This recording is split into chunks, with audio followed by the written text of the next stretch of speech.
Good afternoon mga idol. Andito po tayo sa Barangay Lourdes dito po sa Panglao, Bohol. So ito po ang client natin sa araw na ito. At ang ginawa natin mga idol ngayon ay final treatment. Kung saan nag-spray po kami dito sa perimeter. Ang first step po dito mga idol ay yan po yung footings sa bahay na ito. Yun po ang first step namin, nag-spray kami. Yun po ay prevention para po sa termites mga idol. Tapos noong sukalo, nag-spray din kami. Yun po ang second step. Pagkatapos ay bago mag-flooring, yun po in-sprayhan din namin. At ito naman ang last step mga idol. Nag-spray kami dito sa perimeter. Tapos doon sa loob ng bahay ay actually maganda doon mga idol. At bamboo floor tiles po ang gagamitin nila. Mag-apply po kami ng tawag dito powder mga idol. So yan, ito po ay glass.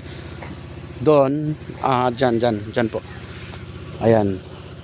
Dyan po silipin natin saglit mga idol. Ayan. Ito. Yan po ang lagyan ng bamboo tiles. Doon sa taas, kasalukuyang ginagawa mga idol. Hindi po tayo makapasok ngayon. Nakasapatos po tayo. At may putik. So dito na lang tayo sa main entrance. So yun nga po, mga steels po lang ginagamit mga idol tulad nito. At maglalagay din kami ng powder. Pag mag-apply kami ng powder dyan sa tinatawag na bamboo tiles, isabay na rin namin sa lahat ng mga electrical outlets mga idol. So sa mga pilosopo, ano pa kaya ang aanayin na ginamit? Puro concrete. Ito tulad nito, ito po ang steel. So hindi pa po nakakalam, hindi po kumakain na ang mga anay ng ganito, kundi yung mga cabinets na nasa loob ng bahay. So walang bahay na walang cabinets, meron po. So yun po ang atake ng anay, dahil po ang nature sa anay maghahanap ng makakain.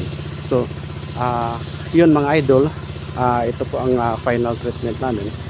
So yun nga, soil positioning po ang tawag sa service namin para prevention sa termites. So ikot muna tayo mga idol. Andito po tayo sa likurang parte. Ayan.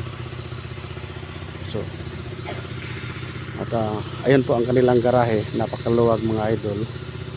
So yan po dito sa likurang parte, gilid. So nag-spray na po ang kasamaan po para po ulitin po sa anti or prevention para sa anay. Maraming salamat mga idol.